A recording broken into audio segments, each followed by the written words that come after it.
What's up guys? Another day, another vlog. At syempre kagaya ng dati, another place na naman yung pupuntahan natin ngayon. So for today's video guys, pupunta tayo ngayon sa General Nakar, Quezon. So babaybayin natin itong kahabaan ng Marilake, dire-diretso hanggang dun sa mga Infanta. Tapos pagdating doon, kakaliwa na tayo papasok ng General Nakar. So andito tayo ngayon sa may Shell, sa Boso-Boso, sa may Antipolo. And time check natin 6:07 ng umaga. And simula dito nasa 141 kilometers yung babaybay natin bago tayo makarating doon. Medyo mahaba-haba daw yung trail doon eh. So try natin guys kung hanggang saan tayo aabot, kasi target ko na makapasok kung kakayanin hanggang doon sa may Masanga Point. So let's go guys, biyahe na tayo. Simulan na natin tong adventure natin. 141 kilometers. So let's go.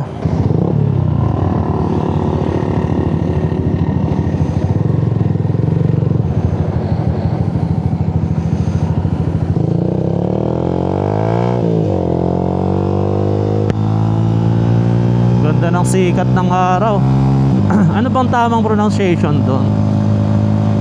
Boso-boso o boso-boso? Delikado to, basa tapos downhill. Baka mapabigla ka ng preno doon, pwede kang mag-slide. Eto po, napakakinis pa naman ng aspalto na ito. O ingat tayo guys kapag dadaan tayo dyan.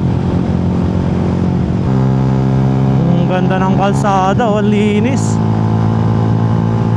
Pero siguro naman di masyadong crowded ngayon dito sa Marilake, kasi weekdays naman ngayon eh. So yun guys, sana maging successful tong lakad natin na to. Tingnan natin kung aabot tayo hanggang doon sa may Masanga Point, kasi medyo mahaba yung trail bago makarating doon. So yun, sana maging okay tayo. Good luck sa biyahe natin na to. Eto na tayo sa may Devil's Corner.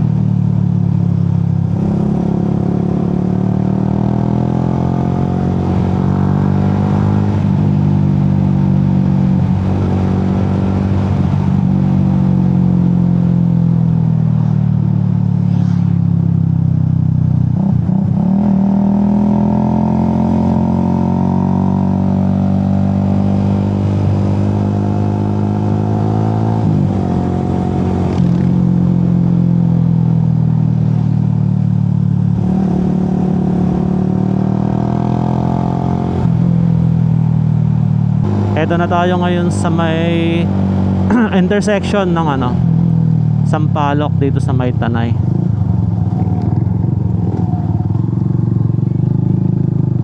"75 seconds pa. Let's go, let's go. So medyo malayo-layo pa tong biyahe natin guys. Simula dito 110 kilometers pa. Malapit na tayo dito sa may Jariel's Peak. Diyan na lang yung sa may unahan. Tingin na rin ako dito ng makakainan para makapag-breakfast na tayo. Medyo gutom na rin ako eh. Ito mukhang okay dito. Kain muna tayo dito ng lomi. Opya. Blind spot.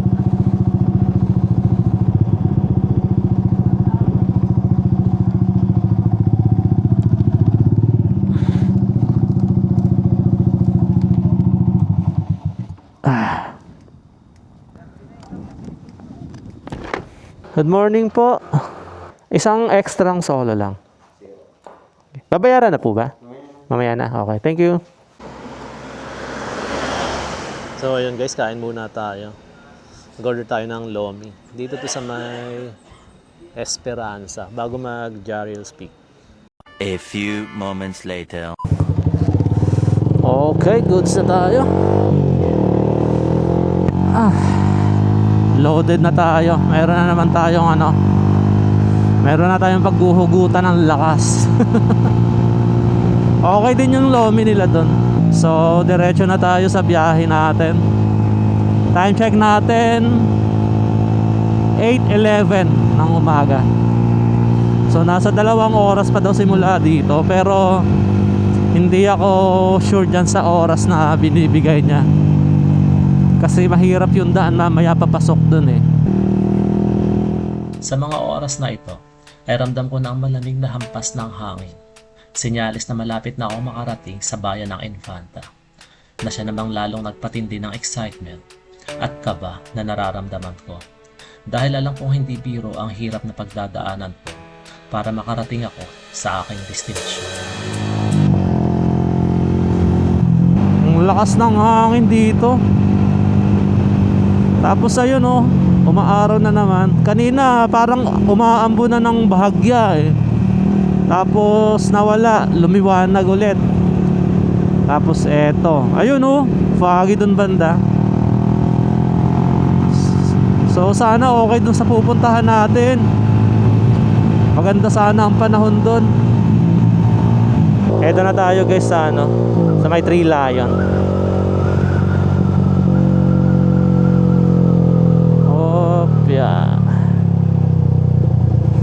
Ito yung kapag kakumanan tayo dyan, yan na yung papuntang Real Quezon. Ito yung dulo ng pakpak dun sa ano, Paniki Loop or Batman Loop. So dahil papunta tayo ng general na car, diretso tayo.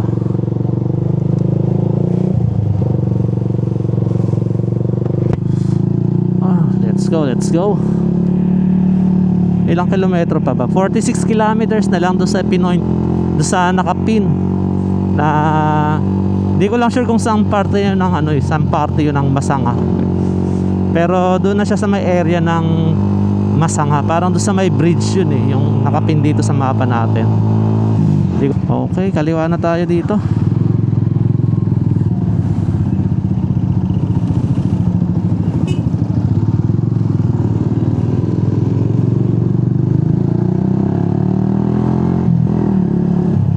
Ito na yung mahabang tulay.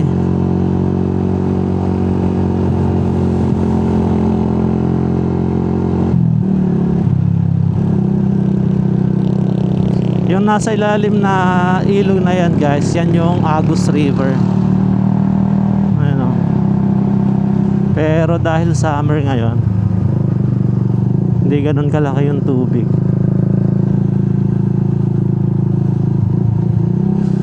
Maligayang pagdating. Ito pala may gas station naman pala dito.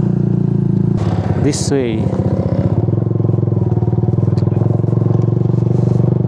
Ito nang sinasabi ko, rough road na.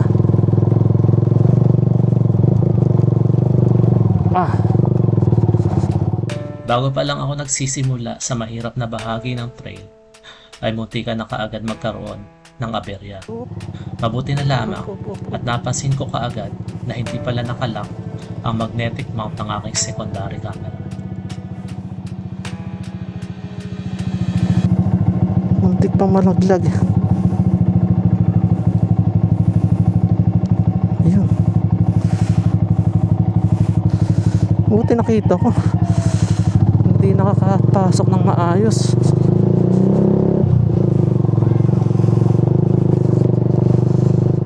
Dahil baguhan ako sa ganitong kondisyon ng kalsada, sobrang nahirapan ako. Ramdam kong hindi ko makapit yung aking mga gulong dahil sa mga loose na gravel at sa malalaking bato na dinadaanan. Nagsisimula pa lang ako pero parang gusto ko nang sumuko. Dahil simula pa lang ito ng halos 40 kilometers na babaybayin ko at dire-diretsong rough road ang aking dadaanan.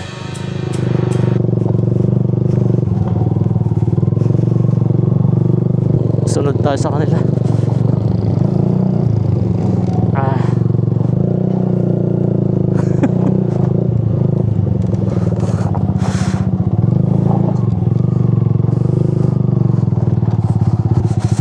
Papasok pa lang parang gusto ko nang bumalik. Ayun, medyo maliliit na dito yung bato. Pero wag natin pwersahin. Dahan-dahan lang.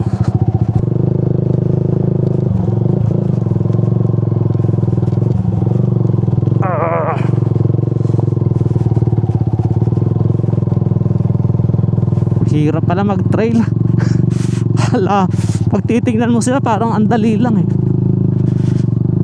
Pero syempre, yung motor naman natin kasi hindi siya para sa ganito talaga.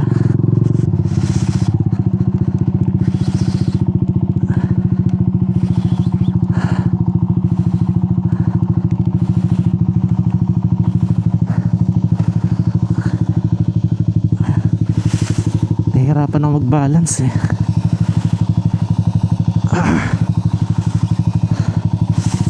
Bukasan natin yung shock natin. Medyo malambot yung rebound niya. Ayun. Oh.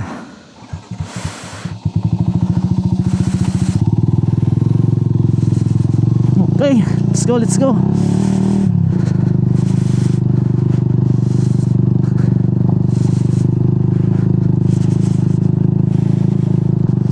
Yung gulong ko pa naman sa likod medyo manipis na. Huwag sanang matusok.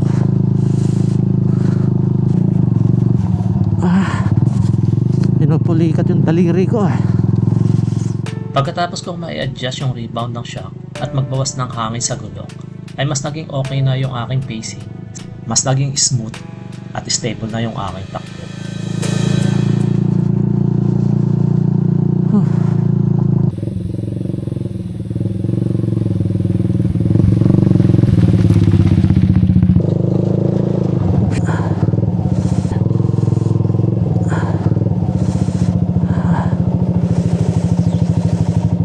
Padaanin muna natin tong jeep. Init.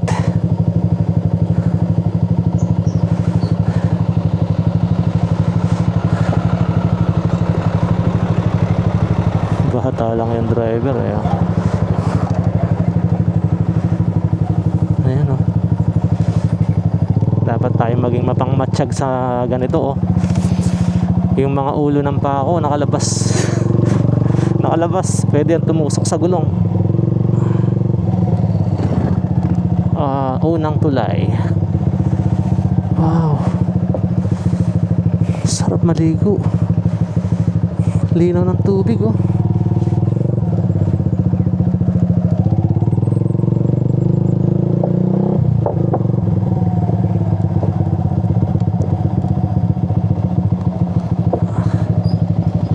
Okay. Kuya, magandang hapon po. Papuntang Masanga po. Masanga? Oo. Diretso ka na. Dire-diretso lang to. Sige. Malayo ka pa, wala, kalahati ka pala. Kalahati pa lang yon. Wala pa sa kalahati. Parang gusto ko naman bumalik kanina eh. Sige, salamat po.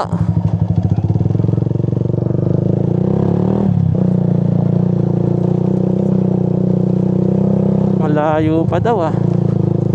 Ayun oh, may semento.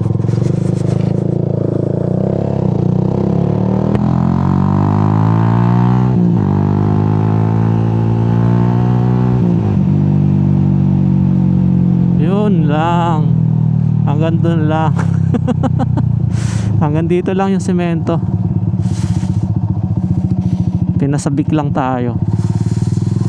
Lusong ulit. Pangalawang tulay.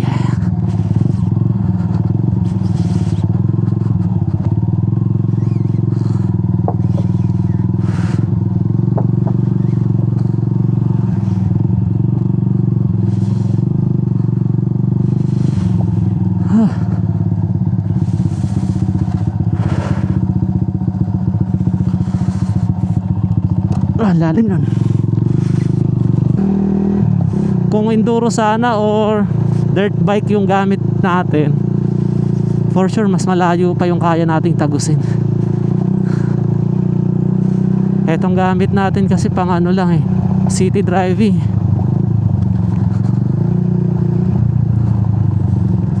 So hindi siya talaga para sa mga ganitong kalsada.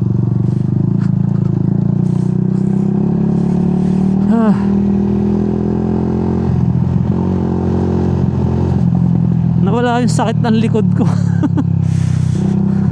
Wow, ang lalim.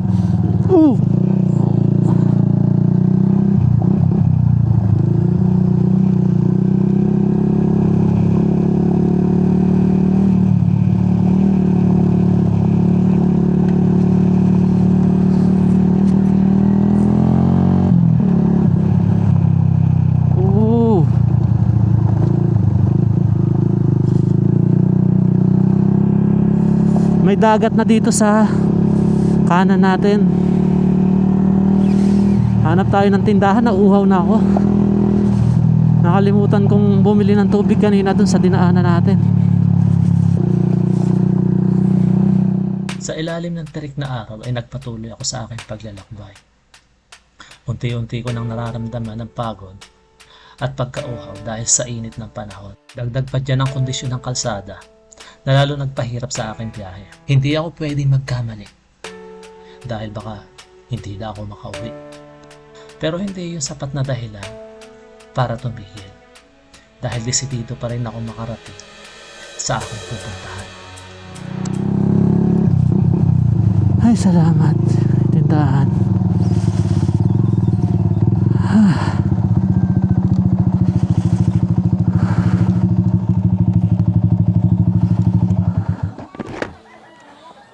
Ay.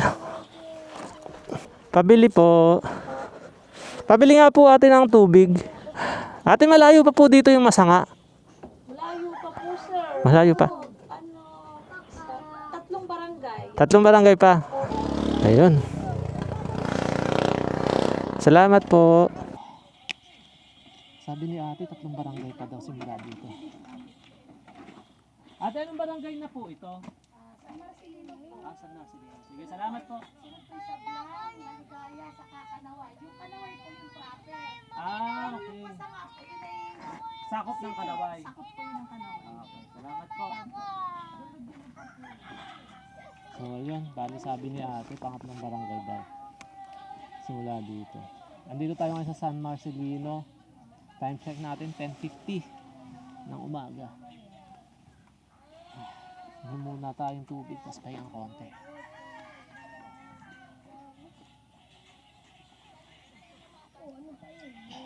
Pack up na tayo para makarating tayo doon ng maaga-aga. Kapagod, ang bilis makapagod kasi ang init.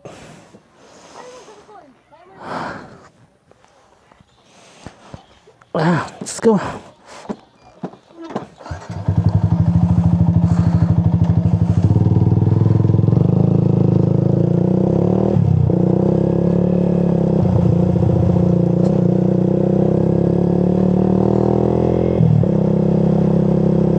Pang ilang tulay na to?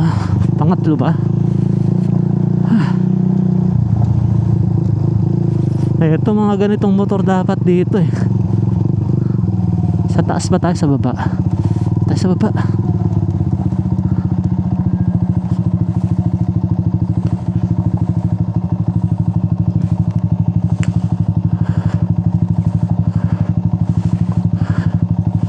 Ano mo kasing isipin na matutumba ka?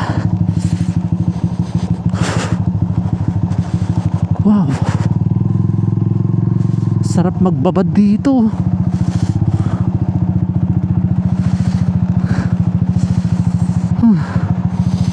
Yung pakiramdam ko yung sobrang init, tas makakakita ka ng ganyan, parang gusto kong tumalon. Let's go. Sarap magbabad dun. Ang linaw ng tubig eh.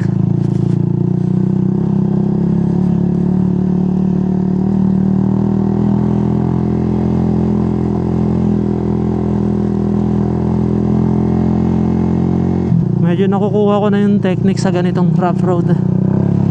Basta wag ka lang talagang pipreno ng alanganin. Tapos kung pipreno ka, hanggat maaari sabay or likod lang. Tapos pag magbe-brake ka, dapat yung position ng bike mo naka vertical. Oh, wag kang overconfident. Baka bumulusok tayo bigla. Chill lang. Ang laking bagay kasi nung pinalambot ko yung yung shock sa likod. Kanina kasi para akong binabato eh. Nanlalaban. Ngayon okay. Ayos na yung play. Hindi na baling medyo mabagal tayo. Basta makauwi tayo in one piece. Pag nagka-aberya ang hirap dito. Ito nga palang ginagawa na kalsada na to guys, is ito yung tatagos sa Dingalan sa Aurora. So napakaganda kapag ka natapos na to, kasi hindi na tayo para umikot pa. Yung mga produkto dun sa kabila pwede nang makarating dito nang hindi dadaan sa malayong ikot. Ang lalim na naman itong lusong na to.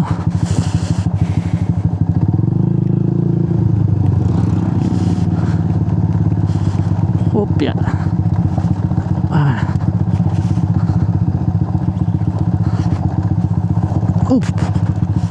Sumayaw yung likod ko dun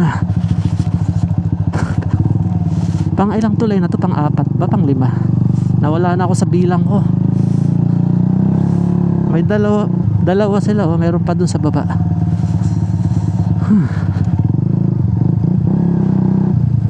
Oops, tarik.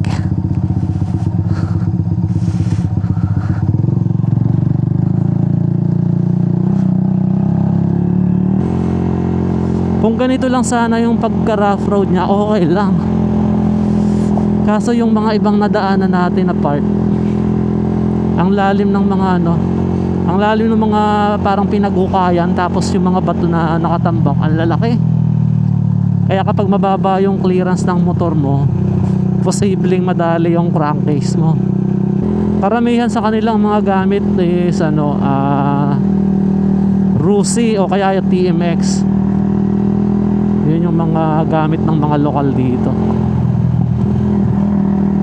Eto, nasa tabing dagat na tayo guys.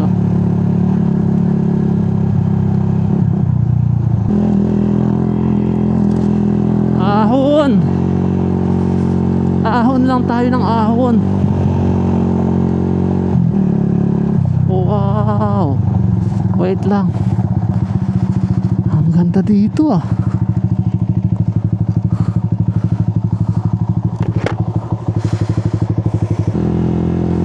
Dito sa banda dito medyo smooth yung kalsada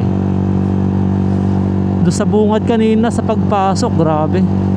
Ang hirap, tapos paahon pa. Saan na dito? This way. Ate, papuntang Masanga po? Ay, dyan. Sige, salamat to. Maliligaw na sana ako. Muntik nang maligaw.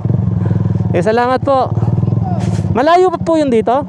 Ay, baka po may mga isang oras pa po kayo. Isang oras pa. Po dito. Sige, salamat po. Buti naisipan ko magtanong kay ate. Iba na naman yung pinapasok ko.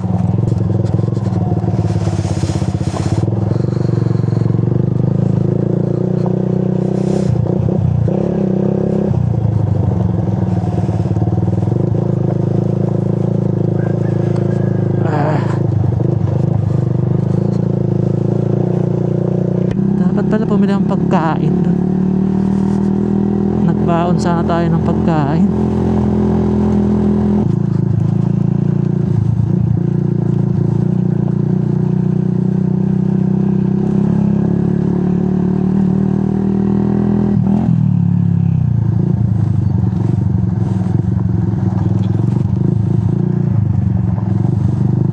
Caution, keep right. Kanan daw tayo. Naglalatag ata ng semento. Anong oras na? 11:48. Kaya pala nagugutom na ulit ako. Kasi magtatanghalian na.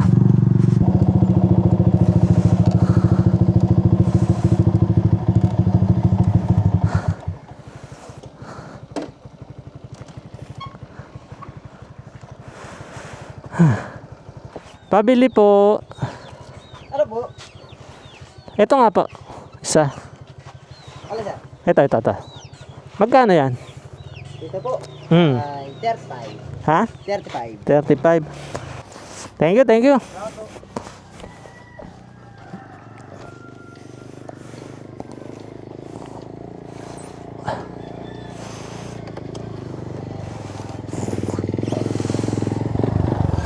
So ayun, bumili muna akong tinapay kasi nagugutom na ako.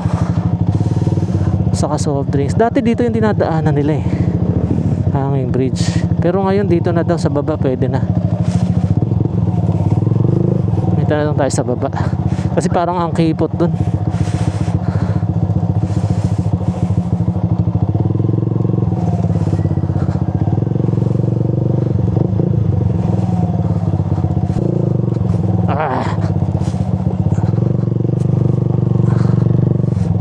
Sinasir, mga manananghalian na sa kampo tong mga to.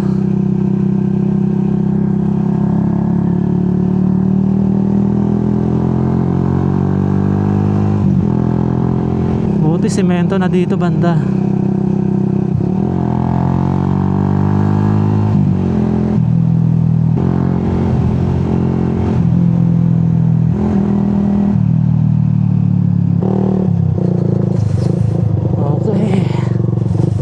Unang tulay, sabi ni kuya kasi kanina dalawang tulay pa. So ito, wow, ang ganda.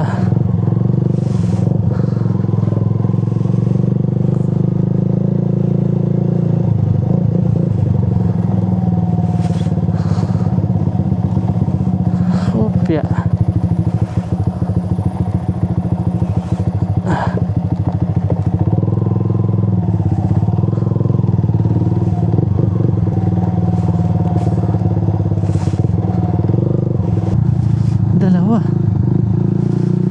Dalawang daan. Same lang kaya to? Dito tayo sa taas. Mukha namang same lang to. Kasi ayan lang yung dagat oh. Eto maganda tong dinadaanan natin na to kasi ano siya, yung lupa na matigas, hindi siya buhangin, hindi rin siya graba. Yung ano niya, siksik kumbaga. Hindi siya dudulas kahit magpreno ka. Ito mukhang bagong butas lang to ah.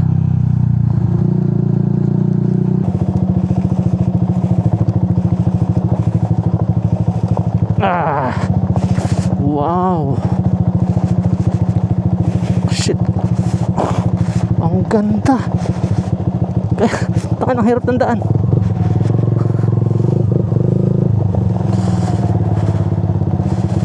Oh, may mga pinaparent na rin sila dito ng ano, mga A-house.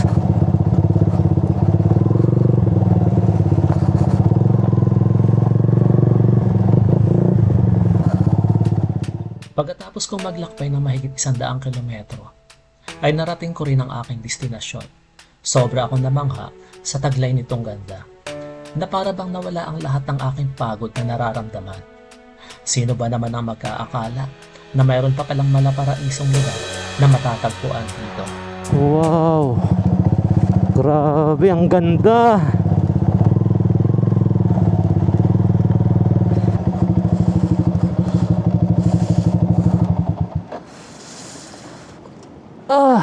Grabe. Touchdown, Masanga Point.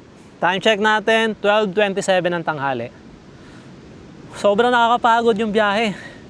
Hindi ko na-expect na ganun kahaba yung rough road na tatahakin ko. Tama nga yung pinagtanungan ko nung una, nung naligaw ako dun sa may bungad pa lang sa bayan ng General Nakar. Ang sabi, nasa 2 oras yung magiging biyahe. Pero, worth it naman. Tingnan nyo guys, kung ano yung meron dito sa Masanga Point.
So eto guys, medyo awkward lang yung oras ngayon kasi tanghaling tapat, tirik na tirik yung araw. So advisable kapag pupunta kayo dito is yung early morning or sunset. Parang El Nido no? May ganung vibe siya Kaya lang sa El Nido kasi iba yung dagat, malinaw na kalmado.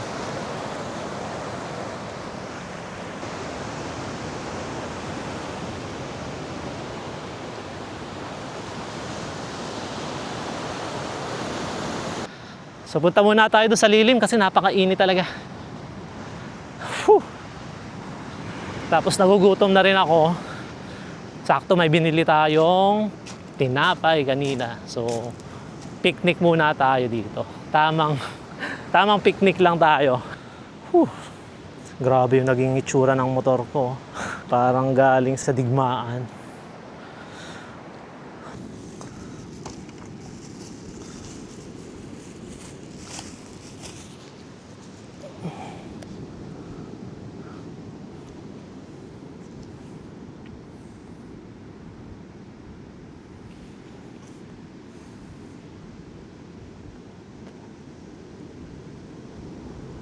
Ayan, susubukan natin akyatin.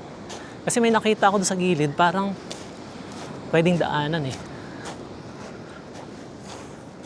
sakto, bumababa pa yung tubig. Kasi kanina nung umakyat ako dito sa kabila, may tubig pa doon ayun yung dinaanan ko na yun kanina. May tubig pa yun tapos ngayon, mas bumaba pa. So, mali yung estimate ko kanina, akala ko pa high tide na. Yun pala, mas maglo-low tide pa. So, check natin kung kaya nating tumawid papunta dyan sa kabilang isla. Parang isla siya no? Maliit na island. Tingnan natin kung ano nandun sa kabilang part. Ayun lang, mababasa talaga paan natin. Ay, hindi, timing lang kailangan natin.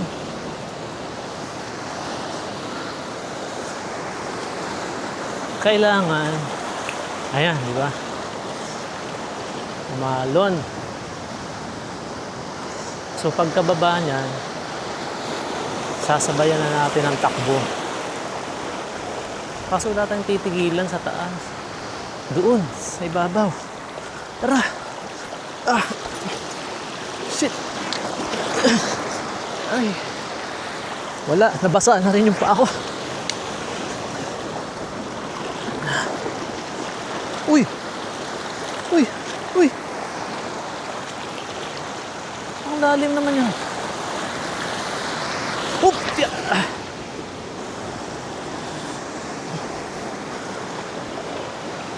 Ito pwede dito. Oops! Shit! Scary!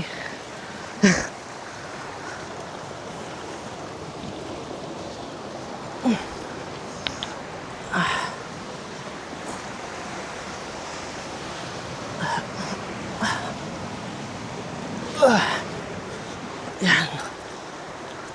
Ang tatalim ng bato. Ayun, layo na natin. Nakatalon tayo kanina dyan, Oops. Ito, akyat na tayo dito. Ang ganda, guys,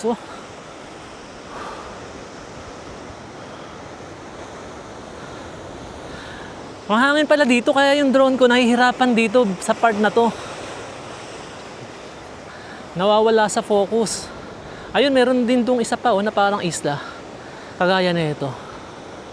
Grabe, napaka-solid talaga dito, guys. Worth it yung pagod sa kapuyat. So, balik na tayo doon, guys. Kasi nakahambalang lang yung motor natin doon sa daan. Ito ang masaklap ngayon kung paano ako makakabalik. So ayun guys, tatapusin ko na dito tong video natin na to. At sa mga umabot dito sa part na to, maraming salamat sa inyo. So sa mga bago pa lang na napadpad sa channel ko, pwede nyo po akong subscribe. Tapos hit nyo na rin yung notification button para updated po kayo sa mga susunod pang content na gagawin ko. So hanggang sa muli, This is Lone Rider Manila, signing off, and see you on my next video. Peace out!